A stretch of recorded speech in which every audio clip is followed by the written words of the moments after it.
teach our children the scriptures and teach them Jesus loves me and teach them all this stuff. And there's no way these children have been exposed to Christianity any more than a year. And yet the praise, the intensity of the praise was so genuine with them. And I just can't get those pictures out of my mind. Amen. Hey, Donami, have we heard from you yet?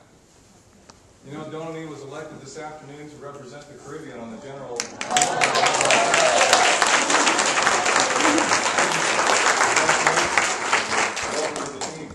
What do you think of Ethiopia and Kenya? Well, I was sitting down there gathering my thoughts, and what came to me is, you know, throughout my life as a Christian, whenever the Lord affords me what I consider to be a great privilege, I ask Him, Lord, what will you have me to do? And for me, being able to go to Ethiopia with you was really a great privilege. And it is an experience that really has touched my life, and I believe that the impact of it will continue for perhaps for the rest of my life. I was truly touched by what I saw, not just the worship. I was moved by the extreme poverty. And I really believe that God has given me a heart of compassion. I was so moved that at times I cried when I saw the hungry children. And I went back home and, you know, I shared what I saw with as many churches that gave me the opportunity to. And I asked the question, Lord, you have allowed me to go to Ethiopia. I am district NMI president of the Trinidad and Tobago district. What's the connection? And I really thought a lot about it. I prayed a lot about it. And I realized that our society in Trinidad, even though it is not, well, I know America is in a recession now, but even though Trinidad is not as wealthy, in the Caribbean, Trinidad is considered to be the most wealthy of the islands. And I said, you know, our people could do so much more. We could do so much more, even our own people in the Caribbean. And the Lord really laid it upon my heart. I know it is difficult to reach out to Ethiopia except through the World Evangelism Fund. And so I have, with the approval of my council, that we are going to be starting a child sponsorship. I know this is something that usually just the Americans do, but I saw that we in Trinidad, we can do something to reach out to the Haitians.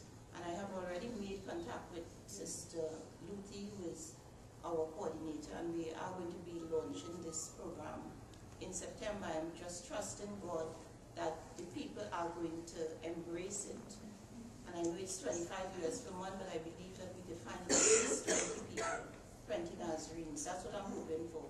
And usually when I have a number in mind, God has much more in mind. That's the number in my mind. But truly, I was greatly touched. And it was a privilege to be with the group.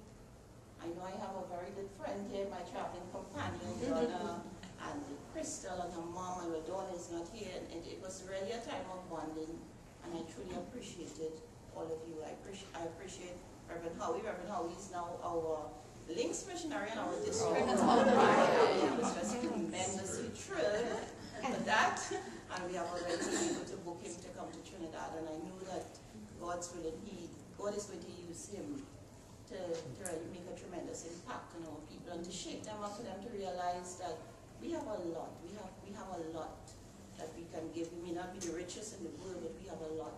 And I want to challenge the people of Trinidad and Tobago to not just give money, just throw anything in an offering, but to become more actively engaged in reaching out even to our own Caribbean neighbors, in particular Haiti, that is so poor and is suffering. Thank you very much for the opportunity.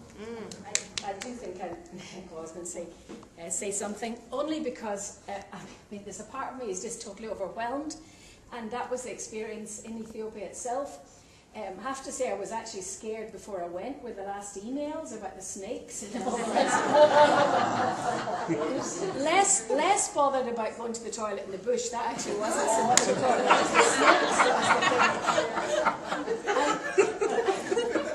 I loved the fellowship of the Land Cruiser. That was just really special. Close fellowship, but just, I mean, really some lovely conversations, deep, funny, lots of things like that. And just how very warm and welcoming everyone was. I absolutely loved that. I also find it overwhelming and not sure what I would do with it. Because I'm from Scotland, as those who are there know. And it's like we have a wonderful tradition of praying and giving. I mean, people have given faithfully and sacrificially, but we're not seeing tremendous growth in our country. I mean, there are good things happening, fresh expressions of church, and God is doing some good things, but not anything like, you know, and I'm in Ethiopia thinking, what am I going to take back? I mean, that was part of my commitment, you know, to take back something. And actually, the first thing I thought was when we were sitting and listening to all the kind of training thing, that was actually a thing I thought, we could raise money. That is one thing we can do. Every year at our convention, we have a project, and we encourage the people to take in a table offering at home. And we set, might not seem that much for you, but it's sizable enough for us. And we actually raised, well, we split it between Ethiopia and Spain, which was an outreach from Britain among expats in Spain, and raised about 2,000 for Ethiopia and 2,000 for Spain, and we're thrilled a bit to do that. The second thing I committed to and said to them, I'm happy to visit any church who will invite me to come and tell the story, and that's why I bought this. There we go. And what I do, I don't necessarily do all the other dramatic things that some of the rest of you do, but it just gives them a flavour of Ethiopia.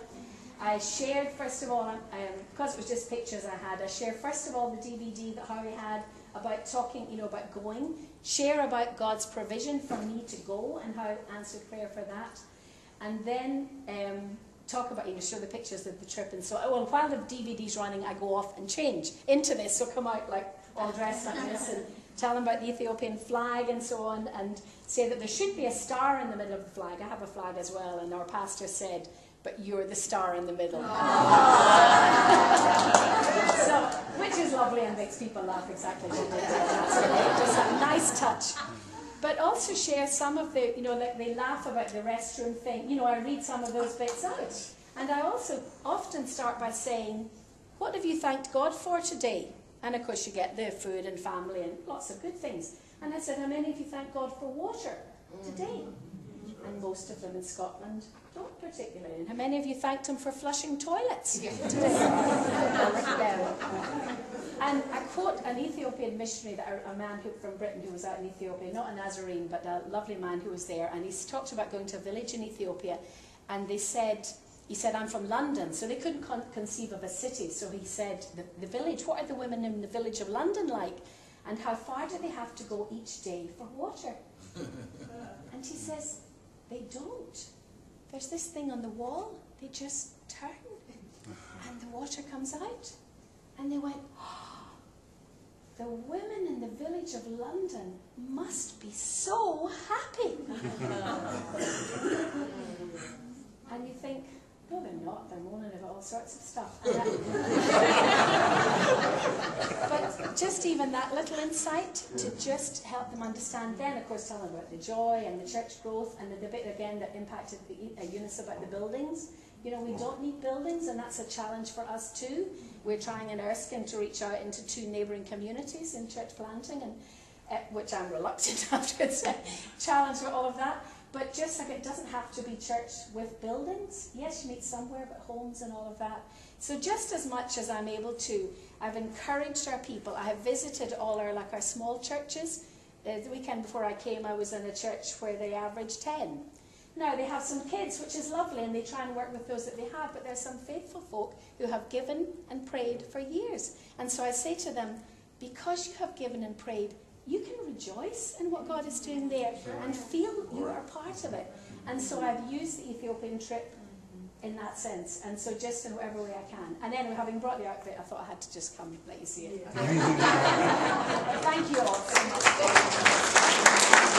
much.